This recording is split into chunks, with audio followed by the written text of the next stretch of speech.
43 ans exactement. Pourquoi avoir écrit ce livre? Parce que le procès qui va s'ouvrir devant un box vide. L'accusé, qui est, il faut le rappeler une fois pour toutes, il bénéficie comme tout accusé de la présomption d'innocence, mais sur lui pèsent de très lourdes charges qui laissent penser qu'il est peut-être impliqué dans l'affaire. En tout cas, on aurait aimé justement qu'il soit là pour répondre aux questions. Eh bien, précisément, cet accusé, Hassan Diab, sera absent. Le procès devant la cour d'assises spéciale de Paris va se tenir devant un box vide. Or, parfois, il existe des procès où on n'arrive pas à localiser, arrêter le suspect, l'accusé. Parfois, il y a des incertitudes, des divergences d'appréciation, des erreurs procédurales. Là, pas du tout. Il se trouve que Hassan Diab avait été localisé au Canada, extradé à la suite d'une très longue procédure où les autorités canadiennes s'étaient donné la peine de se pencher sur le dossier et avaient estimé que les charges étaient effectivement suffisamment lourdes pour l'extrader en France. Hassan Diab est arrivé en janvier 2014 en France, il a été incarcéré, on y reviendra, il a refusé de répondre aux questions tout en prétendant être innocent. Et puis alors, à la suite d'un coup de théâtre, il a été libéré en janvier 2018 et il a bénéficié d'un étonnant non-lieu. Il a pu regagner le Canada, où il se trouve actuellement en liberté. Mais entre-temps, il a été, dans ce qu'il faut bien appeler une sorte de micmac judiciaire,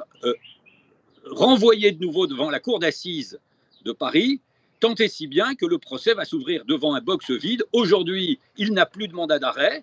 Et ce procès d'un attentat exceptionnel qui avait, on s'en souvient, soulevé énormément d'émotions, le procès de l'attentat de la rue Copernic va se tenir, mais malheureusement, sans l'accusé. Et il est très peu probable qu'on puisse le rattraper, l'incarcérer en cas de condamnation. C'est en tout cas une affaire exceptionnelle. Il faut rappeler, en octobre 80, il y a eu un attentat très meurtrier, rue Copernic, devant la synagogue de la rue Copernic, qui visait des fidèles juifs, mais comme on s'en souvient, qui a tué de nombreux passants, rue Copernic, qui n'étaient pas des fidèles de la synagogue. Il y a eu 4 victimes, 4 personnes tuées, 40 blessés, une dévastation épouvantable, une émotion considérable. Et puis, c'est pour ça que j'ai écrit ce livre, parce qu'il faut aussi rendre hommage à certains magistrats. Je pense au juge Bruguère, au juge Trévidic, qui ont mené durant plusieurs décennies, ils se sont relayés, donc ils se sont succédés sur le dossier, ils ont mené une enquête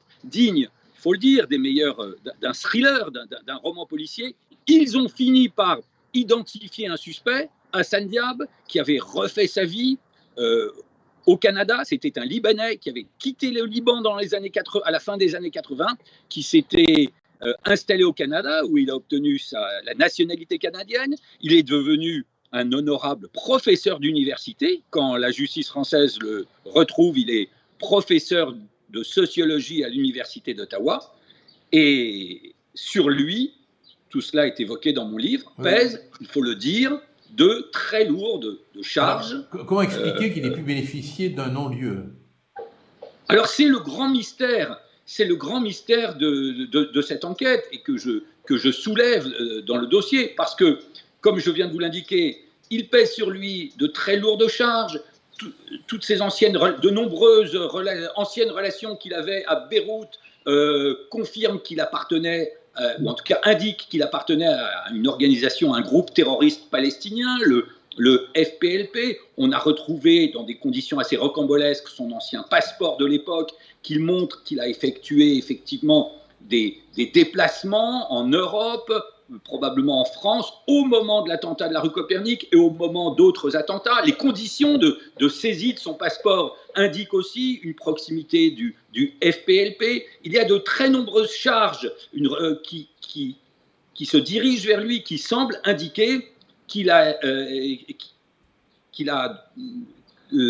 a de bonnes raisons de penser qu'il est impliqué dans cette affaire de l'attentat de la rue Copernic. Or, comme je vous le disais, il est extradé, il arrive en France, au lieu de s'expliquer, de dire mais il y a erreur sur la personne, il prétend qu'il y a erreur sur la personne, mais il refuse de répondre à la moindre question des juges d'instruction français. On est quand même dans un système judiciaire démocratique qui offre toutes sortes de garanties aux justiciables. Il dit non, je ne parle pas, il reste plusieurs années dans sa cellule de Fleury-Mérogis en refusant de répondre à la moindre question, de savoir s'il est, d'abord de répondre sur les charges qu'il perd sur lui, mais même de dire où il était dans les années 80, quelle vie il menait au Liban. Il est libre d'exposer toutes sortes d'arguments pour démontrer sa bonne foi et son innocence. Non, il refuse de parler.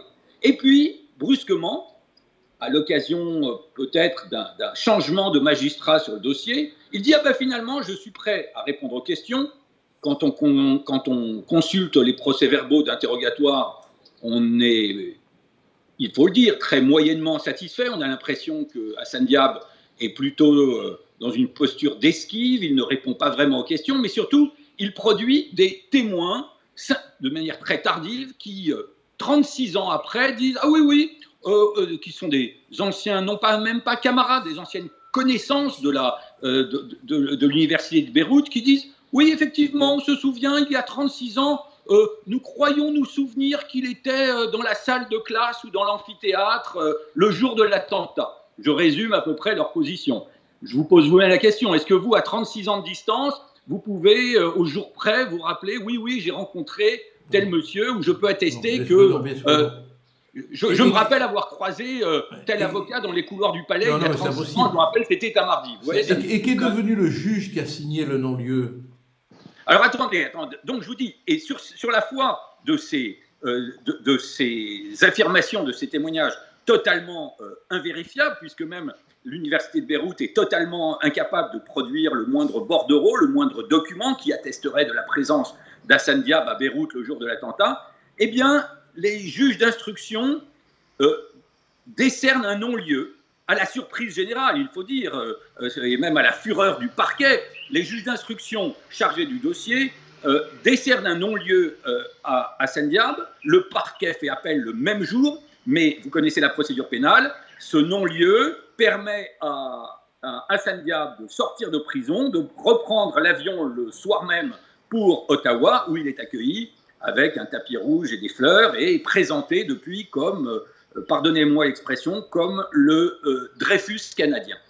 Alors, dans cette affaire un peu incompréhensible, qui est incompréhensible à plus d'un terme, parce que quand vous regardez les procès-verbaux d'audition, le plus surprenant, c'est que les juges qui interrogent Hassan Diab, ceux-là même qui vont lui accorder un non-lieu, eh bien, quelques semaines auparavant, manifestent au moins leur incrédulité face aux déclarations et aux attestations produites par Hassan Diab. Ils le disent, c'est écrit en toutes lettres sur les PV. Est-ce que vous croyez qu'on va vous croire? Est-ce que vous n'avez pas vu que nous avons néanmoins le sentiment que vos dépositions sont des dépositions arrangées, concertées. Ils manifestent effectivement leur incrédulité face aux dénégations d'Hassan Diab. Et puis, quelques semaines après, de manière incompréhensible, ils disent « Ah ben non, finalement, c'est probant. C'est probant. On examine les pièces, je peux vous assurer, tout ça a été détaillé dans mon livre, ces témoignages n'ont rien de probant, ils ne sont pas concordants et ils sont pour le moins fantaisistes. » Donc, Hassan Diab sort de prison, le parquet fait appel, et là aussi, pour des raisons très inexplicables, je me borne à les exposer dans mon livre, pour des raisons inexplicables, l'appel du parquet va poireauter, si je puis dire, devant la chambre d'instruction pendant 3 ans. Vous êtes avocat, vous savez qu'un appel sur une affaire aussi grave qui n'avance pas devant la chambre de l'instruction pendant 3 ans, c'est curieux. Ah oui, et puis, c'est un délai qui est pour le moins exceptionnel. Et puis, heureusement, parce que la justice n'est bien entendu pas monolithique, les choses effectivement parfois avancent. Nouveau coup de théâtre, en janvier 2021, eh bien, la chambre de l'instruction annule le non-lieu. Il faut le souligner, c'est exceptionnel, je crois même que c'est une première en matière d'antiterrorisme. Annule le non-lieu et renvoie Hassan Diab devant la chambre de l'instruction. Seulement voilà, devant la cour d'assises. Tout à l'heure, Hassan Diab est en liberté, donc le procès va se tenir en son absence. Il ne sera pas là, pour répondre aux questions, on ne pourra pas le pousser dans ses retranchements, il sera représenté par son avocat, mais donc c'est un procès en partie tronqué qui va se tenir. Et comment expliquer que cette enquête ait été à ce point sabotée?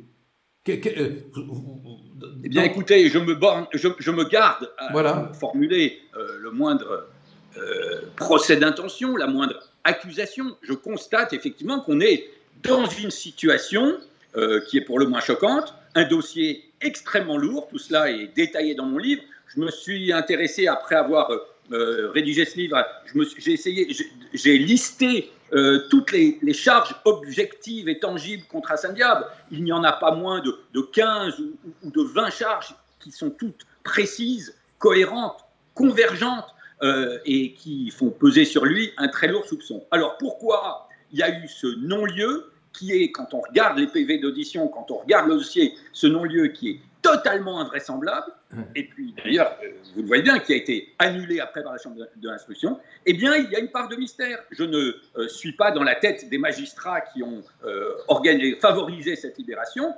Ils auraient pu être cités au procès à la demande des parties civiles. Je ne sais pas si cela sera fait. Je leur ai d'ailleurs, j'ai essayé de rentrer en contact avec eux à l'occasion de la rédaction de ce livre pour les interroger. Ils m'ont fort justement répondu qu'ils étaient tenus par le devoir de réserve, mais que s'ils étaient convoqués par la cour d'assises, ils se feraient un plaisir à expliquer ce qui s'est passé. Voilà, j'aimerais savoir quel argument a entraîné la conviction des juges. Alors, le livre est aussi un essai. Il y a effectivement, j'essaye d'apporter un éclairage. C'est vrai, il faut le dire, l'affaire Hassan Diab n'est pas un coup de tonnerre dans un ciel serein. Il y a eu de nombreux précédents. C'est l'une des thèses que je défends dans le livre. Il y a des raisons, j'allais dire, et sans faire le moindre procès d'intention à quiconque, il y a des raisons idéologiques. Il y a une sorte de halo idéologique. Pour résumer, je dirais que le terrorisme palestinien, depuis peut-être un demi-siècle, le terrorisme palestinien constitue l'angle mort de la lutte antiterroriste. C'est quelque chose dont on ne veut pas entendre parler. Je rappelle dans le livre, peut-être que certains s'en souviennent, d'autres l'ont peut-être oublié, il y a eu des précédents en France. De nombreux terroristes palestiniens qui se trouvaient par hasard en France et qui étaient brusquement victimes du zèle d'un douanier ou d'un policier qui se retrouvaient interpellés, ont été à chaque fois en urgence exfiltrés, comme on dit aujourd'hui, libérés. On leur a demandé de quitter le territoire national dans les plus brefs délais avant que justice ne passe. Je rappellerai pour mémoire, sans les détailler, mais ce sont des affaires exceptionnelles. La libération intempestive de Abu Daoud, c'était en 1976, sous le septennat de Valéry Giscard d'Estaing. Il y a eu aussi la venue en France et sa libération en catastrophe de Georges Habache, le fondateur du FPLP, à qui on a demandé de reprendre le premier avion pour Tunis. Il y a eu un pacte honteux passé, tenez-vous bien, au Lido, entre deux striptease des Bleu Girls, un pacte passé un soir au Lido entre le patron de la DST française et des émissaires du groupe terroriste Abu Nidal. Vous savez, vous vous rappelez, oui, très bien, qui a semé la terreur dans les années 80. Donc tout ça montre qu'il y a un problème, en tout cas judiciaire, avec le terrorisme palestinien. Ça n'est pas moi qui le dis, c'est le juge Trévidic qui l'a affirmé dans une interview au Journal du Dimanche. Je reviens sur ce point-là dans mon livre. Le juge Trévidic a dit, eh oui, le terrorisme palestinien, en particulier celui-là, intéresse beaucoup en France les services policiers, les services de renseignement, mais la justice n'aime pas trop y mettre les pieds. C'est un magistrat français qui le dit lui-même. Ça apporte un éclairage à cette affaire Hassan Diab, justement à ce procès, et ça explique peut-être en partie pourquoi le procès va se tenir devant un box vide. Je suppose que vous allez assister à l'audience. Je vais la suivre à distance parce que je vous dis, je suis actuellement, pour des raisons personnelles, à 3500 km. Oui, ça fait un peu loin pour faire. Mais je vais la suivre. Non, mais je ne serai pas là à l'ouverture du procès, mais je serai probablement là à certains moments clés, et en tout cas au moment du réquisitoire et du verdict. Ce qui serait passionnant, évidemment, ce serait que les juges qui ont signé l'ordonnance de non-lieu viennent répondre aux questions. Pourquoi cette ordonnance de non-lieu, hein? Bien évidemment, oui. Pour conclure ce livre, moi je le dis très franchement, hein, c'est un ouvrage théorique et en même temps passionnant, quoi, hein. Vous réussissez le prodige d'unir le roman policier au roman vérité, ce qui est rare, hein, et on s'instruit, on s'ennuie pas, ce qui est parfait, hein. Un petit mot quand même, parce que dès le début de l'affaire, on a tout de suite orienté les projecteurs de l'accusation sur l'extrême droite. Pourquoi ? Ah oui, alors ça, c'est c'est très intéressant. Là, ça aussi, c'est un épisode, certains l'ont peut-être oublié. Le soir même, hein, c'était un vendredi soir, la bombe explose. Le soir même, à l'époque, il n'y a pas Internet, il n'y a pas les réseaux sociaux, mais se répand dans Paris et dans toute la France une rumeur, comme une traînée de poudre. On dit c'est un attentat néo-nazi. Et je me suis replongé dans la presse de l'époque. Ça n'est pas juste une surenchère de la presse, comme ça arrive souvent dans les premières heures qui suivent un événement grave et avant qu'on en sache un peu plus. C'est repris par l'ensemble de la classe politique, y compris à droite, par l'ensemble des intellectuels, et une sorte de vent de folie se met à souffler, de délire, qui vous explique que la France est menacée par de groupes, de mystérieux groupes néo-nazis, aussi fantomatiques qu'insaisissables. On vous explique pendant les semaines et les mois qui viennent, je vous rappelle qu'on est en année électorale, hein, que la présidence française de Valéry Giscard d'Estaing est elle-même infestée d'agents nazis invisibles, que la police française aussi elle-même serait noyautée par les nazis, qu'ils auraient laissé se perpétrer l'attentat, ou peut-être même qu'ils y auraient participé. Et donc, il va y avoir peut-être des gens par naïveté, par incompétence, qui vont répercuter cette thèse. Je crois pouvoir affirmer que d'autres, au sein de certaines officines, à l'époque on ne disait pas think tank, au sein d'organisations spécialistes de la désinformation, vont propager cette thèse pour des raisons beaucoup pas très pures politiquement. Il s'agit bien on est bien dans le cas d'une manipulation. D'ailleurs, tous les experts et tous les historiens s'accordent pour dire que la victoire, quelques mois plus tard, le 10 mai 80, la victoire historique du premier président socialiste de la Ve République, François Mitterrand, eh bien que cette victoire était due en partie à l'attentat Copernic et à la manipulation, à l'intoxication qui avait suivi l'attentat, où on faisait croire que la France était menacée par un danger d'extrême droite. À l'époque, on disait franchement nazi. Vous voyez, on voulait faire quoi? Alors, je me suis un peu intéressé à la question, je connais bien la question. On peut penser ce qu'on veut de l'extrême droite, mais dire qu'il y a des groupes néo-nazis en France qui seraient capables d'organiser des attentats de dimension militaire ou toutes sortes de violences est archi faux. En 1980, comme aujourd'hui d'ailleurs, il y a effectivement quelques groupes, pardonnez-moi l'expression, de frappadingues. Ils sont maximum quelques dizaines, hein, une cinquantaine, archi connus des renseignements généraux. Ce sont souvent de pauvres gars qui sont réduits à se réunir dans des caves, à organiser des réunions confidentielles dans des caves, à boire de la bière et à écouter sur leur pick-up les chants du Troisième Reich. Mais ça s'arrête là.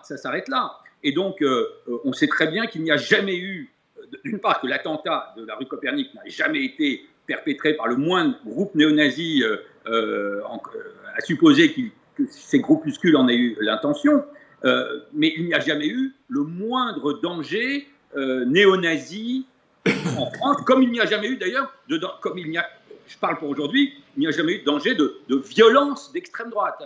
Je crois qu'on peut dire d'une certaine manière, même si cette fable d'un danger néo-nazi est antérieure à Copernic, on sait que c'était une des grosses ficelles du KGB dès les années 50, de faire croire que l'Europe occidentale était menacée par les nazis, précisément pour, du même coup, estomper le danger d'un totalitarisme communiste sur l'Europe. Eh bien, je crois que cette gigantesque manipulation, sur laquelle je reviens dans mon livre, cette gigantesque manipulation de Copernic constitue en quelque sorte la matrice des manipulations de l'opinion publique à venir.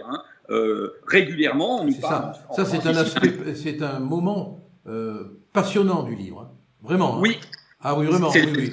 Au début, c'est ce que je raconte au début dans le livre, effectivement. C'est intéressant de relire la presse de l'époque. Par exemple, Le Monde a publié pendant plusieurs mois, peut-être chaque jour, il y avait une tribune d'un intellectuel, d'un politique, d'un écrivain, de quelqu'un qui voulait se mettre en avant en disant, c'était toujours sur le ton, vous connaissez cette formule très éculée, comment avons-nous pu laisser